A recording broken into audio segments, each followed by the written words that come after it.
Now, in the last video, we were closing out on 2 with the Son, Yahusha compared to Yeshua. So let's continue. Video 3. And don't mind my mic here. I'm trying to find the best way to get this voice over so you can hear it. Now, on the last video, we were comparing the word Joshua, right? The English word Joshua. And this was a big discrepancy for me when I was in the university, especially in my seminary, because they would say Jesus was connected with Yeshua and Josh. It didn't make any sense to me. There was no consistency, no correlation. But if you do a Google search on Yeshua, the Y-E, right, you'll see that the meanings, there's a direction to it, but like I said, it's generic. It can mean anything or anyone. So what did they place in? The Lord is salvation, right? See the connection now? The Lord, Ba, because that's what Adonai in Hebrew means, master. Ba, Lord. And Christians use this all the time. My Lord and Savior. So let's look at the notes. Let's go through this. All right, so the corruption from Yah to Ye, right, the Y-E, is the key distinction. It's the key switch from the new languages that they created and the vowels that they added. So when you have the Yah, Y-A-H, is a direct reference to the set-apart name, Yahuah. Whereas now the Ye, the Y-E, removes this direct connection, blurring the identity of the Hebrew Mashiach and obscuring his relationship to the Father. So it's a completely new anointed one under the Greco-Roman belief system. And the Y-E was eventually changed over when the English alphabet was added. They added the Y and replaced the I from Isus, the Greek. Now the application, the alteration from Yah to Ye was a little tittle mark. Remember what we talked about, how it changes everything. So it changed the set apart name with the tittle change, the small change with a catastrophic consequence. By changing the vowel, the pointing, the rabbis effectively changed the meaning of the name from Yahuah is salvation to now what? The Lord Baal is salvation.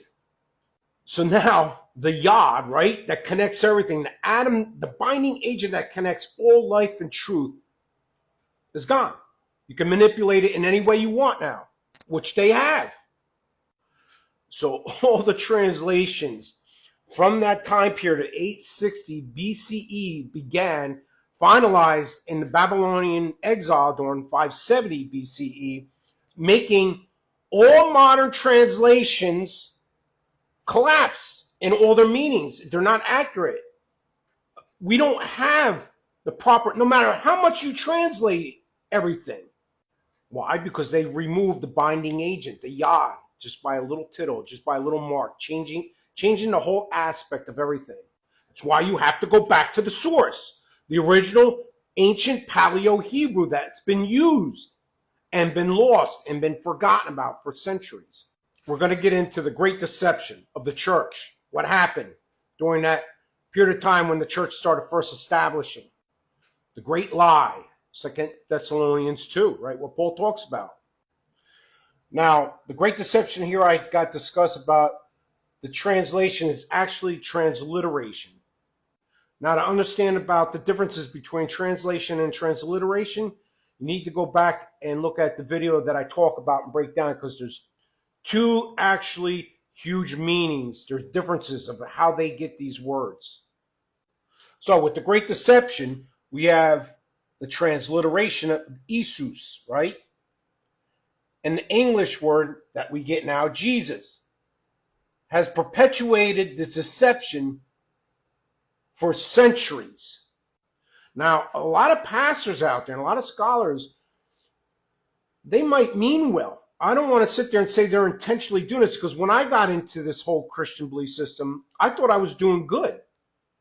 I thought I was teaching correctly, but then later on found out that We weren't really originally going back to the source.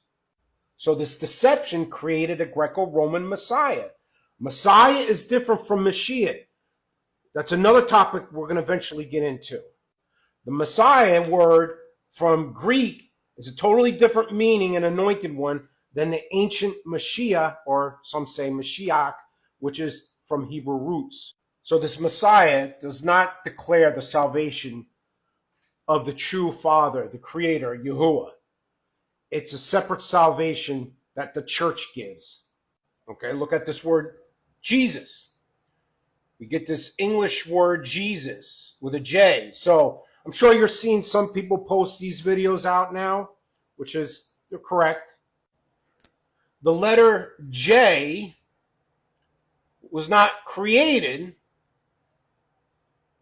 until 400 or 500 years ago.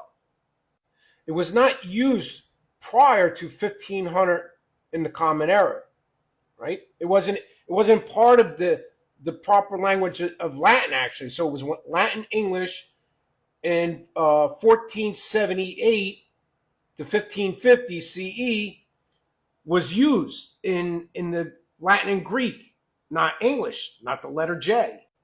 So the Geneva translated English Bible in 1557 used Isus in Latin, which was derived from the Greek Isus. So Isus, Jesus, Jesus are all made up words and have no true meaning in the original Hebrew. It has no etymology, none of those roots that the study that go back to the Hebrew roots. It is a product of a transliteration, which is sounding out, and not translation, the literal meanings, especially from the literal meanings of ancient Paleo-Hebrew, only from the modern day Square Script Judaism Aramaic. So as you can see in the notes, Judaism phrase, Yeshu became the Greek Jesus, Latinization from Greek, later on Latin, to then eventually becoming the English Jesus. Now, this one's going to be another doozy. It's going to sink in, because when I ended up doing the studies of this, I found out there is actually an Isus, okay, in the scriptures, one place. And this was another gap that just didn't make sense to me when I was in studies, especially seminary. How can the creator of a holy name share a name with someone or something that was corruptible? It just didn't make any sense to me.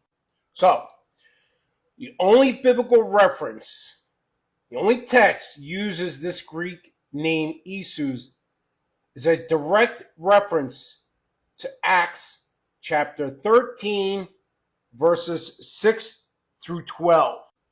And this describes Bar Jesus, the false prophet, who Paul calls a child of the serpent. Now, I know a lot of your verses say child of the devil, but that is an inaccurate true translation from Paleo-Hebrew to what we have.